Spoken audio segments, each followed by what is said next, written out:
ब्रह्म बृहस्पति देवगाई नमः। मैं सीता प्रजापति आज लेके आई हूँ बृहस्पतिवार व्रत कथा। किसी गांव में एक साहूकार रहता था, जिसके घर में अन्न धन वस्त्र और किसी चीज की कमी नहीं थी। परंतु उसकी स्त्री बहुत ही कृपण थी, किसी भिक्षार्थी को कुछ नहीं देती थी, सारे दिन घर के कामकाज में लगी रहती थी। एक दिन एक समय साधु महात्मा जी बृहस्पतिवार के दिन उसके द्वार पर आए और भिक्षा की याचना की। स्त्री उस समय घर के आंगन को लीप रही थी। कहने लगी, महाराज मैं तो अभी घर के आंगन को लीप रही हूँ, किसी अवकाश के समय आना, अभी मुझे बिल्कुल भी टाइम नहीं है।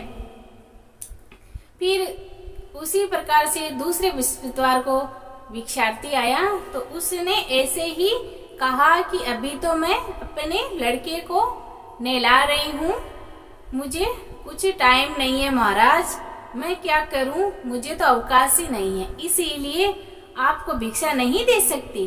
तीसरी बार महात्मा जी आए तो उसने उन्हें इसी तरह से टालना चाहा, परंतु महात्मा जी कहने लगे, यदि तुमको बिल्कुल ही अवकाश हो जाए तो क्या मुझे भिक्षा दोगी? साहूकारनी कहने लगी, हाँ महाराज, अगर ऐसा हो जाए तो आपकी बड़ी कृपया होगी। तब महात्मा जी कहने लगे, तुम बृहस्पतिवार को दिन चढ़ने पर उठो, घर में झाड़ू लगाकर कूड़े को कोने में जमा कर दो और चौका इत्यादि मत लगाओ। फिर स्नान करके घर वालों से कह दो उस दिन हजामत अवश्य बनवाएं और रसोई बनाकर चूल्हे के पीछे रखा करो, सामने कभी ना रखो। सायंकाल हो अंधेरा होने के बाद ही दीपक जलाया करो तथा बृहस्पतिवार को पीले वस्त्र मत धारण करो, न पीले रंग की चीजों का भोजन करो।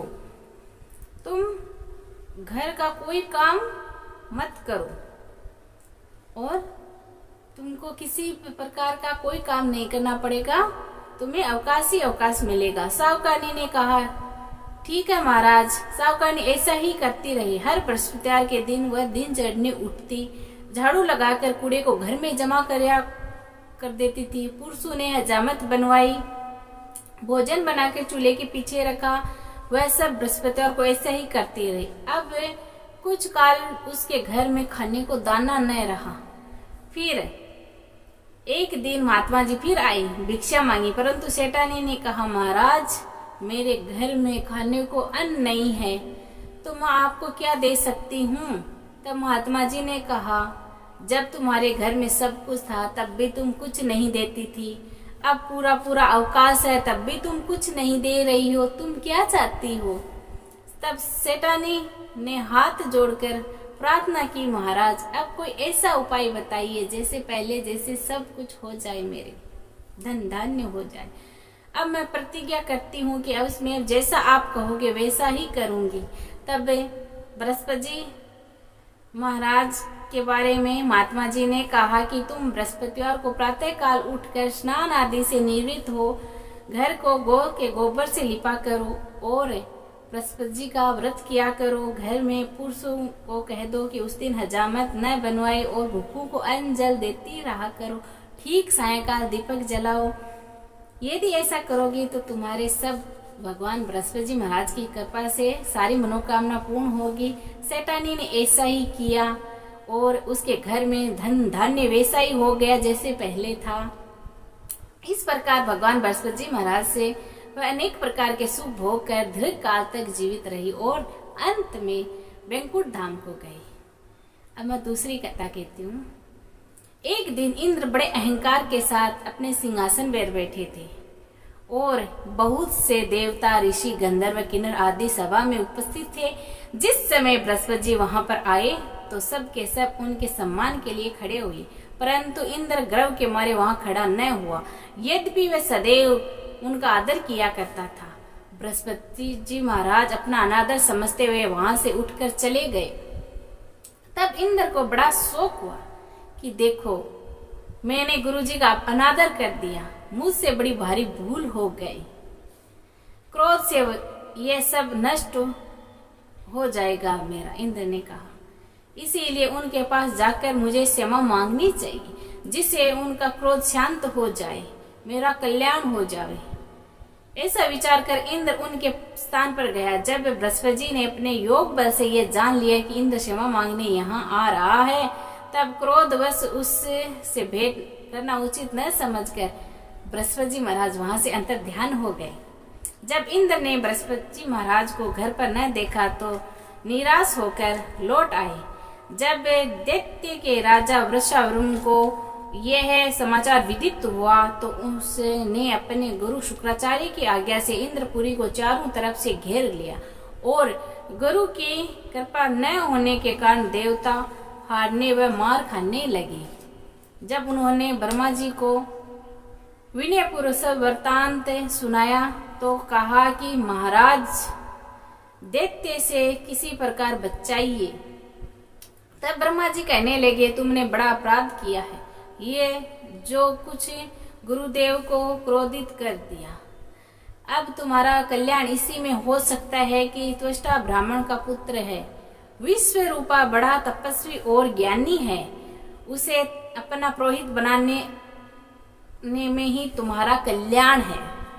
यह वचन सुनते ही इंद्र त्वष्टा के पास गए और बड़े विनती भाव से त्वष्टा से कहने लगे कि आप हमारे पुरोहित बनने की कृपा कीजिए, जिससे हमारा कल्याण हो। तब त्वष्टा ने उत्तर दिया कि पुरोहित बनने से तपोबल घट जाता है, परंतु तुम बहुत विनती करते हो, इसीलिए मेरा पुत्र विश्व रूपा पुरोहित बनकर तुम्हारी रक्षा करेगा। विश्व रूपा ने पिता की आज्ञा से पुरोहित बनकर ऐसा यत्न किया कि हरि इच्छा से इंद्र वर्षवर्मा को युद्ध में जीतकर अपने इंद्रासन पर बिठा दिया। विश्व रूपा के 3 मुख थे। वह एक मुख से वह सोमफली लता का रस निकाल कर पीते थे और दूसरे मुख से वह मदिरा पीते और तीसरे मुख से अनादि भोजन किया करते थे।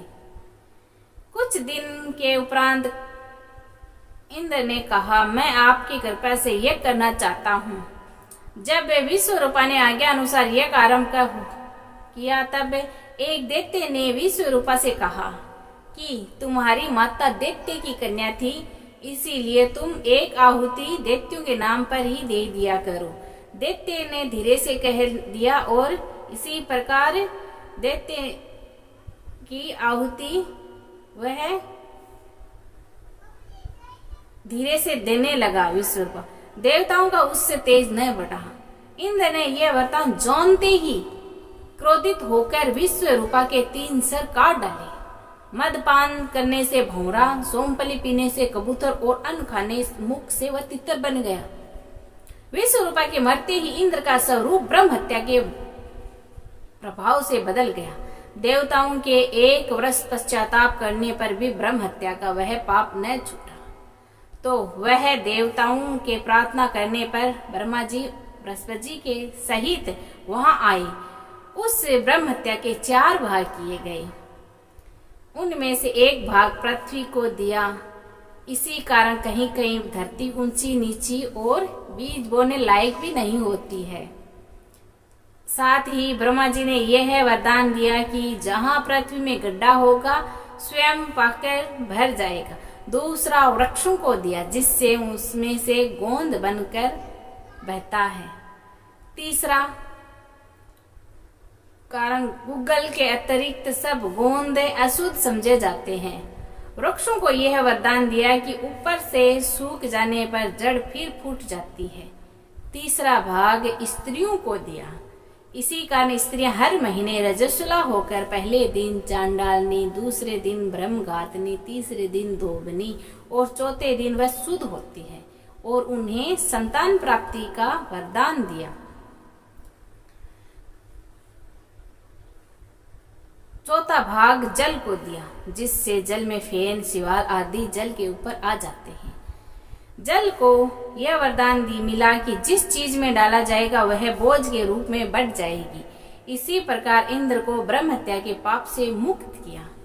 जो मनुष्य इस कथा को पढ़ता है या सुनता है उसके सब पाप बृहस्पति जी महाराज की कृपा से नष्ट हो जाते हैं। बोलो बृहस्पति जी महाराज की जय हो। अब पढ़ेंगे हम बृहस्पति जी की आरती। ओम जय बृहस्पति देवा हो जय बृहस्पति देवा। छिन छिन भोग लगायो कदली फल मेवा। ओम जय बृहस्पति देवा। तुम पूर्ण परमात्मा तुम अंतरयामी। जगत पिता जगदीश्वर तुम सबके स्वामी। ओम जय बृहस्पति देवा। चरणामृत निज निर्मल सब पातक हरता। सकल मनोरथ दायक कृपया करो भरता। ओम जय बृहस्पति देवा। तन मन धन अर्पण कर जो शरण पड़े। प्रगट प्रभु तब हो कर आकर द्वार खड़े। ओम जय बृहस्पति देवा। दीन दयाल दयानिधि भगत हितकारी। पाप दोष सब हरता भव बंधन हारी। ओम जय बृहस्पति देवा। सकल मनोरथ दायक सब संशय तारो। विषय विकार मिटाओ संतन सुखकारी। ओम जय बृहस्पति देवा। जो कोई आरती तेरी प्रेम सहित गावे। ज्येष्ठानंद बंद सो सो निश्चय फल पावे। ओम जय बृहस्पति देवा। बोलिए सभी बृहस्पति जी महाराज की जय।